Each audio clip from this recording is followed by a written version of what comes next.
Hello, everyone, and welcome to the Peter and Ralph Weekly Chat. There we go. I'm joined, as always, in the London studio by my friend and long-time equity analyst, Ralph Hebgen, for some super sharp insight into a few of the themes of the week just gone. This week, we're going to be talking about 4 things. That's a bonus, because normally 3 things, right? So anyway, we're going to be talking about banking. We're going to be talking about Bitcoin. We're going to be talking about the latest Hindenburg research report on the payments company Block, which you might know as Square, because Block is kind of a 3D version of a square, I guess. And then fourthly, we will then talk about TikTok. So let us, without further ado, talk about banking. Banking has been fairly eventful, I think we should say, in the last week or so. It's not often we can say that, but as most people will know, there's been a tremendous amount of drama with regard to what's been going on with banking over in America, as you know, particularly in the wake of the Silicon Valley Bank failing, and then the resulting, what happened after that. You had you had the banking industry, you had the 3 J's, you had Janet Yellen, Jay Powell, and Jamie Dimon. There you go, of JP Morgan, all getting together and trying to get together and help out other banks as well. It's all been very dramatic over there. Then, of course, we've had the drama over in Europe with Credit Suisse being taken over by UBS. And there's even now talk of Deutsche Bank potentially being looked at as a potential problem. So all of those things have been going on. I just obviously got to ask Ralph, what is your take on it all? Oh God, yeah, that's sorry, it makes me cough. Yeah. Just having to think about all this. There's so many aspects to this. The least interesting of which, but the one which makes me smile maliciously when I think about what I'm going to say next, is that it allows me to talk about IFRS 9. No. That's going to be awesome, shockingly brilliant. Well, I think anyone who's listening, anyone who's watching, obviously sit back, whack up the dial to 11, pin your ears back, and just listen to because here it comes, IFRS 9 goodness. And also, rest assured, it's going to get better. Awesome. This is the worst part of this show. Anyway, IFRS, I've used this for so often in my analyst's career that I don't actually know what it stands for. It's something like International Financial Reporting Standard, I think it is. There you go. Yes, and it is just simply, it is what it says on the tin. It's basically what most companies use in order to report their financial data in balance sheet and P&L, etc., to the extent that they have in international business. Now, just as background, to basically add some color, perhaps, to why the banking situation in America was so bad. I mean, SVB is, of course, a bank. Whether it reports on the US GAAP or IFRS is sort of irrelevant, but what IFRS forces banks to do is to mark their assets to market, which means that you have to basically show what your assets are worth every day, certainly at the time when you report your assets. So if you have an asset which is worth 100, then, if it's worth 70 at the time you're reporting, then you better show this at 70 and not at 100. This is sort of obvious. But there are 2 major classes for assets. One is a class called AFS, which means available for sale. And it is these assets that you have to mark to market for obvious reasons, because they are available for sale. And so if you wish to sell them, then you better know what they're worth at the current time of selling them. And there is a second category, which is called HTM, which means held to maturity. These are mostly bonds. If I hold a bond, or if I buy a bond for a price of 100, then if I hold this bond until it matures, then I know that I will get back that 100. Unless the institution to which I lent my money is going to go bankrupt, that will happen. So I know exactly what the return is on this bond. Now, the problem is if I put assets into the category held to maturity, which I do not have to mark to market, then they will always show me a book value. So in other words, I mean, if I buy something at 100, which is a bond, I stuff it into the HTM asset category because I'm pretty sure that I will be able to hold this to market, then it doesn't really matter to me whether in the meantime it goes down to 70 or 60, because I know that it will go back to par, meaning to 100, at the end of its maturity. So this is all good stuff. But the point I think I wish to make is that it appears to me as if there were some basic weaknesses here in risk control. And people at Silicon Valley Bank and other banks have put assets into the HTM category, expecting that they will be able to hold them to maturity, which they were not able to hold to maturity. And they should have foreseen that, because in an increasing interest rate environment, all these assets are going to be underwater, meaning they lose their value. And if you show them at a book value which is above the value that they actually have, then you might actually be in trouble. Might is the operative word, because you may not. You only are in trouble if confidence in your bank is failing and depositors are withdrawing their money, because then if you do not have this money to give them, you have a liquidity issue. You then have to basically sell assets. If these assets are the ones which you hold in the held to maturity, the unmarked category, then you may still think they are worth 100, but when you look, they may be worth 70. And that is an issue. And so, I mean, basically, I'm not wanting to make this too simplistic. I'm not suggesting that every bank in America or in Europe has similar problems, but there are certainly issues which are contributing to the current weakness and to the current expectations of weaknesses, or the suspicion that there might be weaknesses in the banking sector.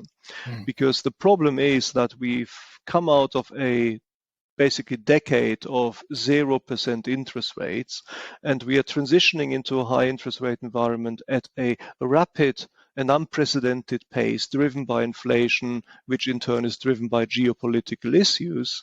And that is, I think, catching some of the risk officers at these banks out. And that is one reason why we're seeing these bank failures. And this is also the reason why the markets are sort of uncertain now whether the issues of which I mentioned is one, are not more widespread and are indeed, as some of the journalists claim, idiosyncratic, I think is the word which I have been seeing, idiosyncratic, isolated issues, which are just the consequence of isolated poor risk controls. So that's one problem. Yeah. Just one. Yeah, indeed. Yeah. Good.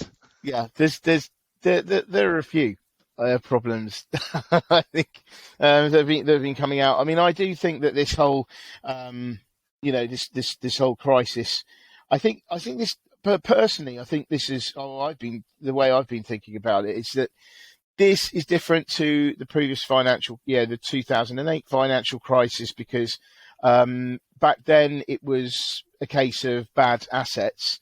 I mean, for anyone who saw what was it, The Big Short, they will remember the Jenga tower, and the exciting demonstration that was carried out there. So it was all based on rubbish, assets, and I think that was the problem then. The problem now, I would argue, it depends really, or it's not the bad assets. It's just that I think it's a lot of it was to do with the perception of things going wrong, and then depositors and then investors deciding to do the same thing at the same time. So, for instance, you saw SVB. They had a shortfall in the bond portfolio. That meant that they had to sell a load of assets. Depositors saw that, thought, oh, that's not good. That must mean that things are going wrong. I know what, I'm going to take my money out. So they then all take their money out at the same time. And then the investors see that and think, why is everyone taking their money out at the same time? We need to sell the shares because clearly something's wrong. So, it just really spiraled out of control. And I think that one of the things that we've seen this time round, which I think is different to what we saw in 2008, is that actually politicians, central bankers, and the entire industry have all acted actually extremely quickly. And I think that is a key difference that we've seen for then versus now.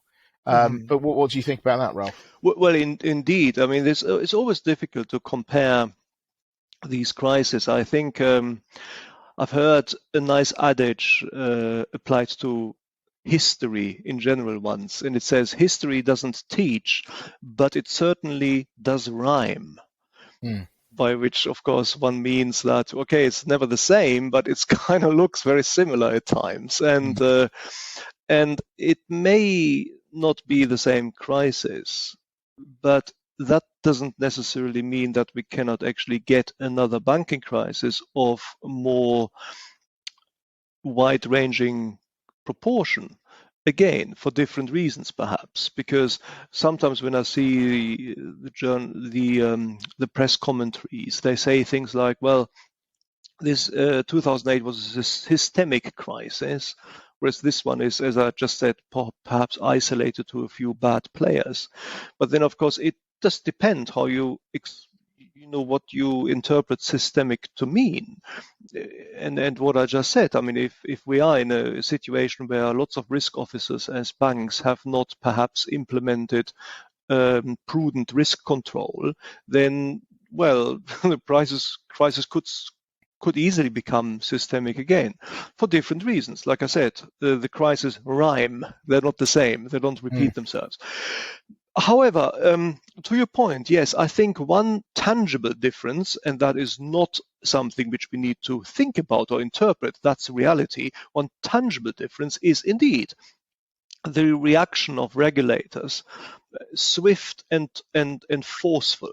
I mean, what I've seen in Switzerland over the last weekend has really impressed me. When it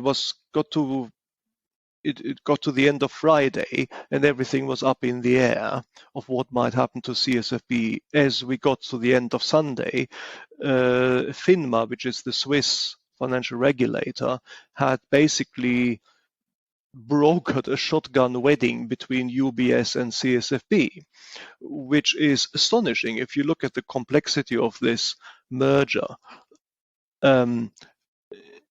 To actually get this done within 2 days is quite astonishing. So that's point number one. The second thing is that UBS shareholders would normally have to be, there's a consultation period which starts after a merger, which runs for 6 weeks, and UBS shareholders would have to actually say yay or nay, confirm whether they actually like this merger or not. The Swiss government has changed or is going to change the law, which means that this consultation period can be circumvented. So two things follow on from there. Yes, it was swift and forceful, but also the magnitude of the crisis, which was, let's use the word prevented before we move on and examine what might follow. The crisis which was prevented is of gargantuan magnitude. But if you get the Swiss regulator, which is probably the most conservative regulator in the world, to move as fast as we've seen, and the Swiss government to change a law, then you know what was at stake. If I now move on to Deutsche Bank, well, I don't really know what's happening there. I haven't analyzed the balance sheet, nor do I believe that I would have anything interesting to say. I'm also an insurance analyst, of course, not a banking analyst. But whether there is any credibility to this or not, it does show that the markets are very uncertain, very skeptical, and very afraid of another more wide-ranging problem to emerge. The fact that Deutsche Bank share price has, I think, created today by 8% is one indication of that, but we have another indication that happened earlier this week when the Fed in America changed one planned interest rate hike to a lower interest rate hike and has basically said that we might defer other hikes which we still think are necessary. The Dow Jones sold off 2.5% after this announcement because markets were just interpreting that as an implicit admission that the US financial system might be under strain and could not withstand another swift interest rate increase. And yeah, I mean, there we are. That's the issue. I don't know to which extent the current share price reaction, the current weakness in the banking in the banking indices is in fact reflective of an actual problem and actual contagion, or whether it does just reflect that investors are currently skeptical and are going to hedge their bets until hopefully we'll see that the banking system in Europe is as safe as the ECB was heard to confirm. Yeah, no, I think it's all this stuff is pretty interesting. I mean, I think that the Deutsche Bank thing. I mean, obviously Deutsche Bank have been in a lot of trouble for, they've had all sorts of troubles in the last few years. I mean, I think that it's a classic thing, this, isn't it? Everyone's thinking about, they're not convinced by the actions so far that have been taken, despite them being, swift and strong. But it is only natural to think who's next if you're not complete, if you're not completely convinced. So that's why I think it's all rolling down to Deutsche Bank. I think you said something. I thought you've been saying some very interesting things about when we were talking earlier. We were talking about how the ECB last week, they changed their interest, so they increased their interest rates by 0.5%. And I remember saying at that point on various calls and things that it would indicate to me that the ECB put up their interest rate despite the fact they were in the middle of this financial drama. Implying, doing that to imply, well, look, everything's fine, nothing to see here. That's why we're putting it up by 0.5%. Yes. But yeah, you said something very interesting. Definitely. When they did that, I interpreted that to be a direct and deliberate message that the European banking system is seen to be sound and therefore able to deal with and absorb another interest rate hike. The ECB basically said it was more than just a subliminal message. I mean, they basically said, we are going ahead with interest rate increases as planned because we do not have to worry about any adverse repercussions on the European banking system. And that was a direct, it was exactly the opposite of what the Fed did. And interestingly, as I said, the Fed the Fed's decision to lighten their monetary tightening was seen by the markets as an implicit admission that the US banking system might be frail. The confident stance which the ECB took was seen by the markets as a confirmation that the European banking system is robust. But unfortunately, that hasn't lasted for very long, because now we're seeing the skepticism about Deutsche Bank emerging, despite the fact that Deutsche Bank is a much healthier company than CSFB used to be. Deutsche Bank, I think, reported something like 10 consecutive quarters of profits and has a much stronger balance sheet, whereas CSFB's last annual profit, I think, well, it was a loss. It was a gargantuan loss. I can't remember exactly what the number was, but it sort of was worth like 10 years of previously profitable years. So it's almost like 1 year of losses wiped out a decade of cumulated profits. But of course, I know, that profits are not cash. And equally, solvency ratios don't equate to liquidity. I mean, these things are all these things are all materially different.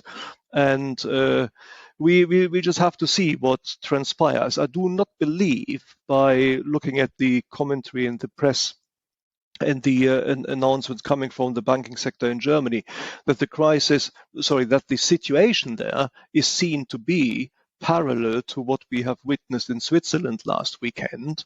But we just have to see to what kind of news flow we are going to wake up on Monday, or what might be emerging over the weekend. I know. I mean, it's amazing, isn't it, really? I mean, what we're talking here, it's now, it is Friday. I'm going to try and get this out as soon as I can, so hopefully I get it out today.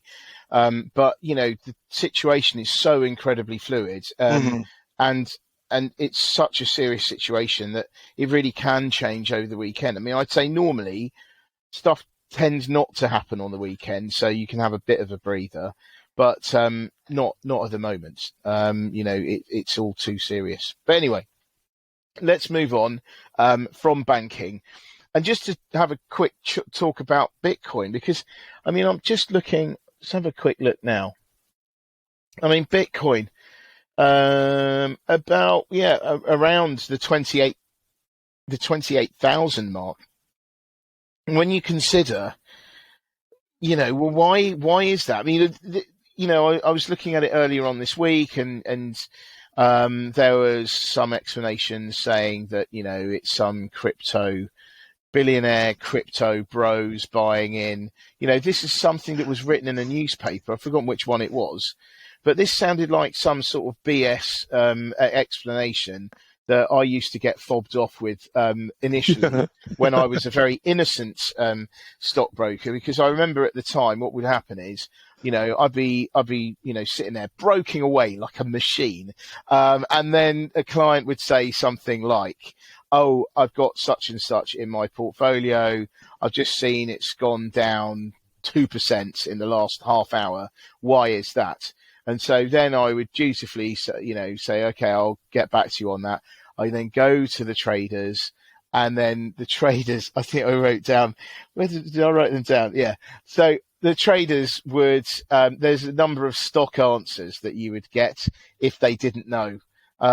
One is, so you imagine you're going up there, keen as mustard, right? You're going up there, hey, so, such and such went down 2% just in the last half hour. Do you know why that is? Here are some answers. Number one is short covering. Number two, more buyers than sellers. And then number three, a buyer. Oh yeah, there's a buyer in size at Hong Kong or something, whatever. Insert exotic market here, that sort of thing, right?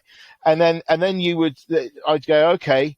And then walk back. Initially, I would believe that, and then I would say that to the client, but then afterwards, I would be saying, hold on a minute, hold on right there.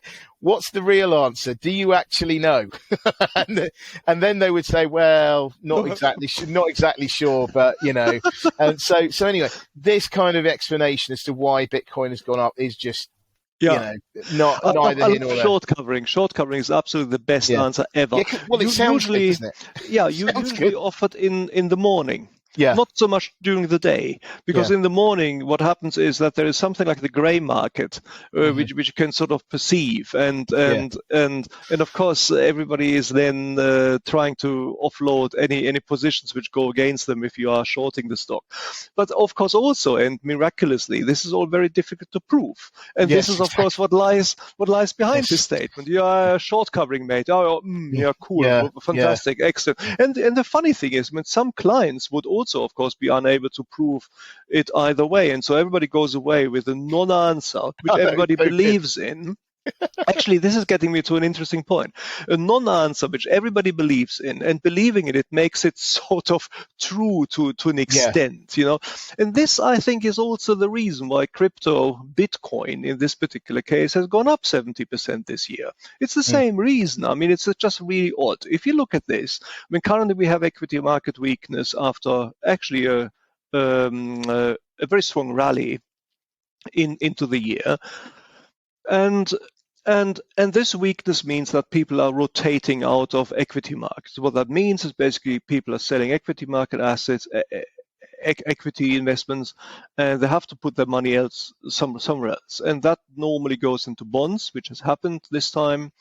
And it also goes into something which people call a safe haven assets. And there is one safe haven assets which everybody, again, is sort of nodding away when I say this, or just put your money into gold. Exactly. You see? It happens every time. Demonstrate that, yeah. It happens every time. Let's put your money into gold. Gold. Yeah, I can do this all day. I can't do that all the time. Anyway, yeah. Okay, so let's put our money into a precious metal. And see what I did there? Yeah, very nice. So anyway, so we all know that this works. We all know gold is an asset. It has some value. But if you step away from it, you actually ask yourself, why do we think this? Well, there's absolutely no reason why gold should have any value. It has no intrinsic value. You can't use it for anything, and it doesn't pay you a dividend. It's just a block of metal. It's nice. It looks nice. It's yellow. It's shiny. That's why there is demand for it. So what I'm getting at is gold has value because there's demand for it. And I know that sounds completely circuitous, but it is circuitous. But it still works. And so I'm leading up to something here, of course. So I do wonder whether in the current environment, crypto is seen as something similar. People might think, the financial system is under strain again. So why don't we put our money into something which is unregulated and might be an alternative to this financial system? Perhaps people don't really ask, well, how exactly is it going to be an alternative then? And how exactly does cryptocurrency represent a store of value? And how exactly would that even work? But if people just perceive it to be, it might well be that at least now that was the impulse for Bitcoin to go up. But I'm clutching at straws. It's all very psychological and woo-woo, but sometimes you do get this psychological trading into an asset for no other reason but perception. Yeah. Absolutely, it is very strange, very strange. But especially when you've got things like FTX, you've got other digital currency brokers, brokers and banks and lenders and stuff going out of business or being investigated. You've got Coinbase problems, Binance problems, and yet this still goes on. So I don't know. I mean, no idea. It really, but it seems to be completely weird. I mean, if there is skepticism in the financial system driven by a perception that some of the banks might be weak, and that leads to another asset being bid up because of a perception that it might be an alternative, then I mean we're sort of getting into real psychology land, and I don't think that is going to be sustainable. I think there is a more realistic problem in the banking world, which is probably not going to be enough to warrant the current weaknesses, and conversely or equally, the strength of cryptocurrency from time to time, or its weakness is unexplainable to me, to be honest. Mind you, it's like I've always thought of well, not always, because I was very naive initially, but I've long thought that it's not important to be right in investments. It's important to spot the trend just before it happens. And I think that, there are many instances over my career where I've seen analysts to be proven right, but it takes a while to get there. Oh, I see what you mean. And in the meantime, everyone's made a load of money and gone out. So, this is the thing, is that, yes, I mean, ideally, it would be nice to be right, but not only are you right, but everyone perceives you to be right. Whereas you can be wrong, but if everyone thinks that you're right, they will follow you, and then you can get out. And you've made a load of money, and then they realise that actually, it wasn't that great.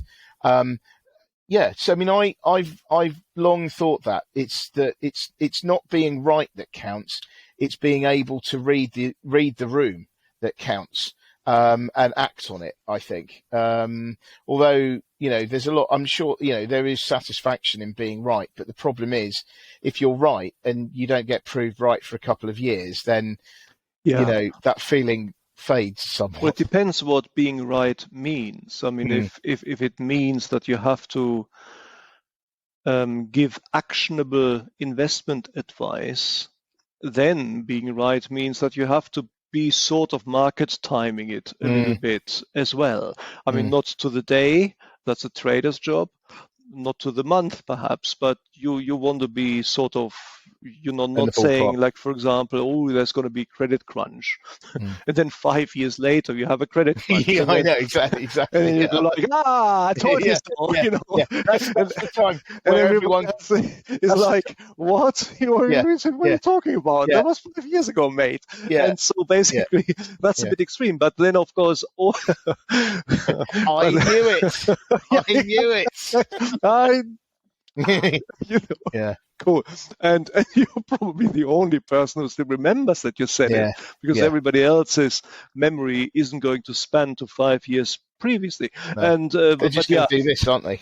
But or this one, which was like, what your mother works at McDonald's, I think. That's right. Yes, it's probably not woke. It probably has to be edited out. No, Here you go. I'm going to be deplatformed. Okay. But anyway, I mean, perception is, is very important, and that brings us on to the next subject. Now, what's that? The subject of a research report cool. by Hindenburg Research. Now, just to recap on that, Hindenburg Research basically puts out research. I believe it's a hedge fund, but it puts out research. It does forensic research into companies, and does an extremely deep dive into their financials, how they work, etc. And it has had a very interesting and high-profile track record, and it just published a story on a company called Block. Block, it used to be known as Square, And prior to that, it was known as no, it wasn't. I'm going to go through a load of shapes and stuff there, but There's line. That would be two. Yeah, line and then dot. But no, no. It's called Block. It was called Square. Square was founded by Jack Dorsey, who also founded Twitter. And he, yeah. So the idea here is that it says that Block has wildly overstated, or very overstated user data, the number of users and all that kind of stuff. And the other thing as well, it says that it has facilitated the payments for criminal activities and things like that. Now, it says that it has been investigating Block for 2 years. So it will be interesting to see what the real defense is going to be here, because they've already done the knee-jerk, no, they don't know what they're talking about, they've got their facts wrong, clearly this is bad, we're going to our lawyers, you're lying. But that's what happens every time Hindenburg does a research report. And just to say, in the past, it's put out the report on Nikola. Nikola is the electric truck company named after the scientist Nikola Tesla. Tesla name apparently was taken, so obviously they decided to call themselves Nikola. And anyway, just to recap on that one, what happened there was it was they had a very colourful CEO who was very boastful, very kind of in your face, boasting about how great Nikola was, how they had fantastic proprietary technology, blah blah blah. Anyway, according to what came out from the Hindenburg research report, was that on one of the some of the marketing materials, they had a truck that appeared to be going along a road, but it was powered by their engine, but in fact it wasn't. Apparently on the actual shoot itself, the engine didn't work. So what they did is they put this lorry on a slope. I mean, it really does sound like the sort of thing you'd make up, but it is not. It is true.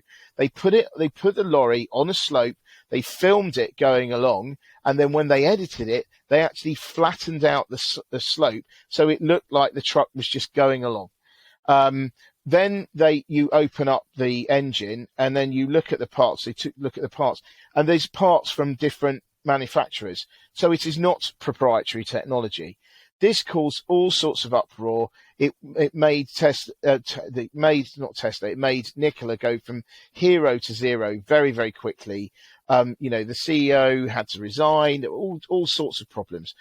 Most recently, Hindenburg Research published a report on the Adani Group, which is a big Indian conglomerate. That's caused all sorts of problems in India. And it's actually got so bad that, some have in the Adani Group, they have touted it as being, this is a typical American attack on a good Indian company. And they're turning it into a battle of US versus India, not Hindenburg Research writing a report that was pretty close to the bone. So the repercussions of that are still continuing. So this is the latest one. This apparently, I was talking actually for those who are listening to the podcast this week. I was talking to Agatha before we got onto the podcast. And she was saying that, if you follow Hindenburg Research on Twitter, they said something along the lines of the next big one's coming.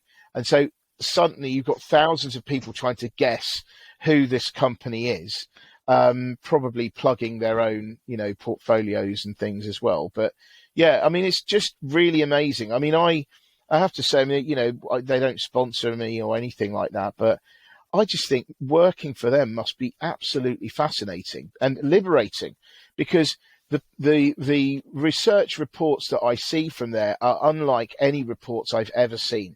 They are very direct. They're not afraid to say what they feel. And the reason for that is they don't need to impress anyone. They don't need anyone, because by and large, when you're reading an investment bank, a research report from investment banking, no matter what the actual analysts themselves thinks, even if they have a very strong view, it may be that they are told to tone it down because this may be a company client or a future company client or something like that. So it's kind of, wound in a bit. Whereas Hindenburg doesn't need any of that, because what they've done is they've done the investigation, they've shorted the shares, and then they publish the research report saying it's an absolute disaster. And by the way, we have already shorted the stock. So it's really interesting. And a very unique way of doing things. But yes, what do you think about that? Well, I must say Hindenburg. But by the way, I can pronounce this without an accent. Isn't that great? It is good. Hindenburg. Yeah, just listen Hindenburg. to it. Yeah. Oh, you garbled it. Oh, well, that was terrible. Thank you. No, it sounds exactly the same. But anyway, There we are. It used to be a Zeppelin, which also gives me the opportunity to use the word Zeppelin, which is cool. Yeah. Fantastic. It's a word we should all use more often. I think so. And it's really value added, my commentary here. But famously, it went down when it exploded in National Socialist Germany. So it's pretty cool to actually call your company Hindenburg Research in a sort of self-deprecating way. But I don't have much to add. I mean, that was an excellent expose of how they work. I mean, the only thing which I would like to add is I think that they are, as you said, a hedge fund, and they're trading for themselves, and they do this research for themselves.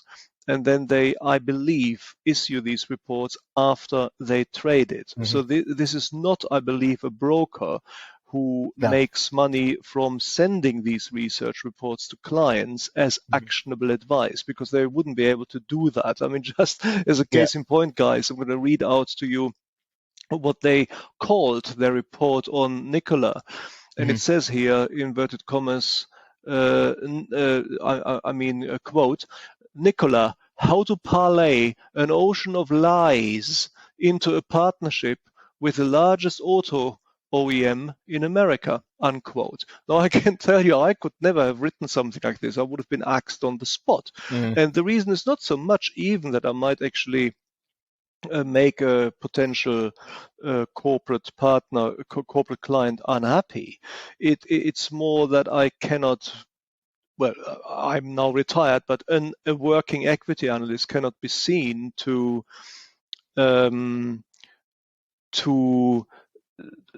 put out statements into the marketplace which may just not be true. I mean, to call something a lie is a very clear intentional statement to say something which isn't true, and they of course can do this because they don't really have the same benchmark to answer to as an equity analyst employed as a broker house. The upshot is that the reports are, of course, a joy to read. Yeah. And I think the reason that they are publishing these at all is public relations, advertising. That's also why they're doing it on Twitter, because they're trading for this on their own account. The fact that they're they are publishing these reports doesn't in themselves do anything for them. It's not revenue generating, or at least that is what I believe the business model is like. Anyway, yes. Yeah. I mean, it's good. And by the way, if you like this kind of thing, I absolutely recommend, anyone can you can get on their email list. I put myself on the email list, and it's great because you get it. You pings into your inbox. You think, oh dear, what's going to happen now? And you see that. I mean, the thing is that, the more they do this and the more they manage to burnish their reputation, the more dangerous is going to become if they're ever wrong. As things as it is. I mean, obviously, this latest one, investigation for 2 years. They really do seem to do their homework properly.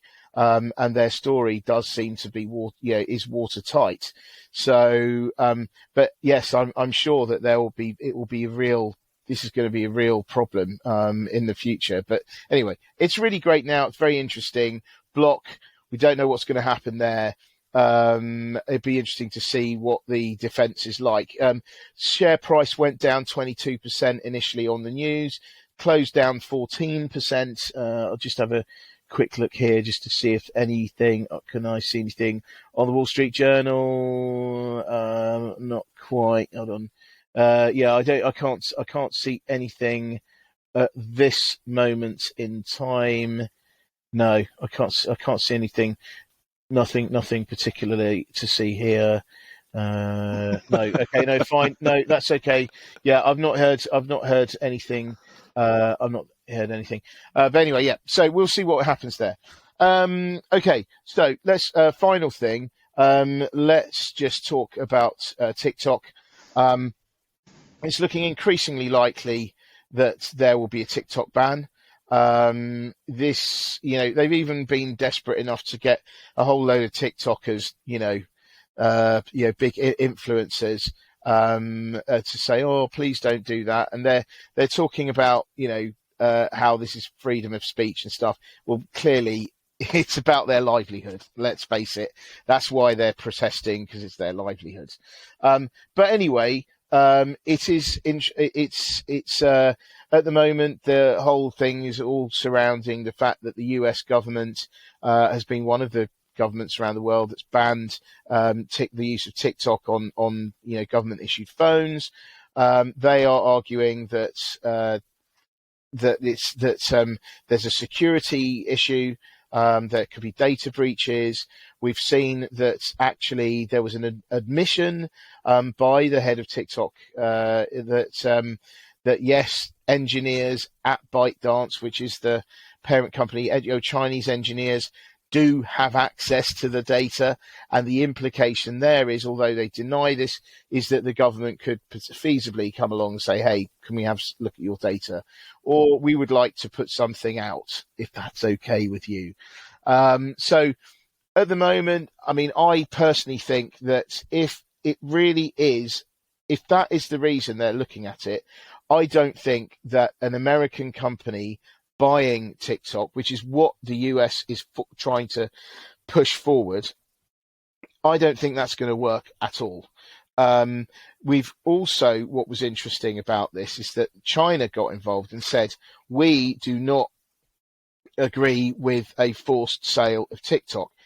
Now that to me says that's almost like admitting that there is in fact a security problem. The fact that they're essentially fighting the corner of a company that they hate. I mean, the administration hate it. They hate ByteDance. They hate TikTok because it doesn't conform to the whole values of common prosperity that Xi Jinping is talking about.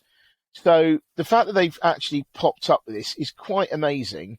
And it would also suggest that this is less about the US versus TikTok, but more about the US versus China. Yes. So what do you make of that, Ralph? No, entirely. I mean, so much stuff currently is politicized, or maybe that's not quite the right word, has a political component to it. And I think this is one where this is happening again. And you made a good point, because China isn't exactly in bed with TikTok in terms of its philosophy. But I think that it is still using it to proliferate a China-friendly message at times. It's not very obvious if you use TikTok how this works, but there are certain influencers who being pushed up in proliferance on the TikTok platform, who would actually, well, let's put it cautiously, at least have a message which isn't openly criticizing China. And so, but I think that's not quite the reason. The reason is that China doesn't want to be seen the Chinese government does not want to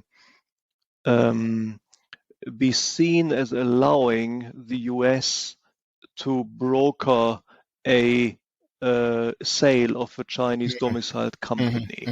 And that has a political component at a time where China is clearly not even attempting to position, but is clearly positioning itself as the leader of a newly consolidated autocratic bloc. I don't want to talk about this now, but just one comment. It is clear to me that China is using the Ukraine war to consolidate its influence there.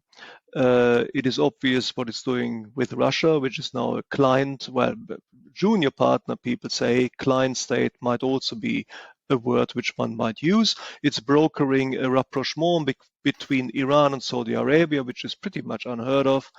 And so it's establishing itself, I think, as the leader of a newly consolidated autocratic bloc, just as much as the US has been the leader of the free world since the Second World War, basically.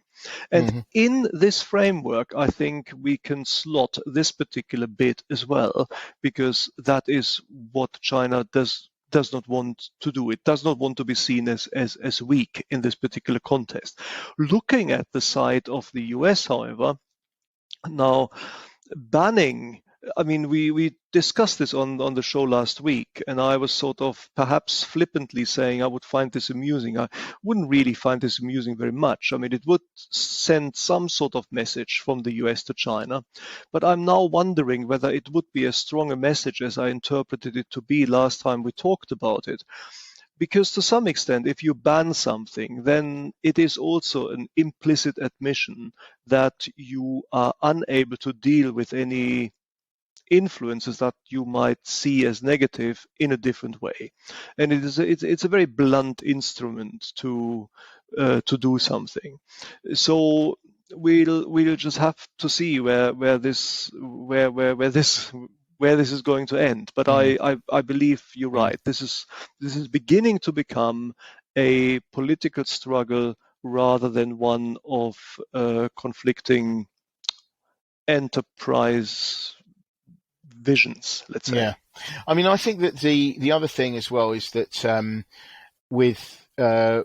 I don't think this is a case of Chinese bad, America good at all, because actually I think that it could well be that America's even worse, because when you think about TikTok's not been around that long. But Facebook has been around for a long time. I mean, I think I've been on Facebook probably for about 15 years or something like that, and when you think about all the things that they know, like where you've been, important stages of your life, marriages kids and stuff like that. Actually, surely if they put together all the data that they have on you there and from Instagram as well, they can build up an extremely comprehensive picture. Well, of course, and they have done in the past. I mean, we know there was a scandal, wasn't there? Yeah, yeah. But I just sort of think that this is right. We need to get the regulation right, I think. Yes. We need to make sure that people's data is protected properly. Yeah.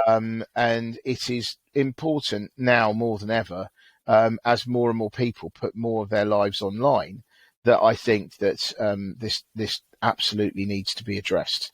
Well, and I think this is where we're going. I mean, we're basically seeing a development of regulation. Regulation is always going to come after business development. I mean, this is not even criticism. It can't be the other way around. And we have seen at least a decade of big data accumulation by the new tech companies. And I think where we are now going is that the regulator is sort of feeding their way through this as well, and is now beginning to understand how and why these kind of big database companies need to be regulated. And this is not necessarily the coincidence, perhaps, for that to happen coinciding with the bursting on the scene of more and more capable AI programs. We talked about ChatGPT, which is now GPT-4. And of course, that's a different thing, but it is certainly all playing into the availability of data manipulation, not just in the hands of companies, but also in the hands of actually individuals. I can use Facebook to design a marketing campaign for my book, for example, which is using quite subtly data which people put online. Voluntarily. For example, so just out of interest, Ralph. Yeah. What's the title of the book, and where can you buy it from, and how much does it cost? Oh, yes. Well, good.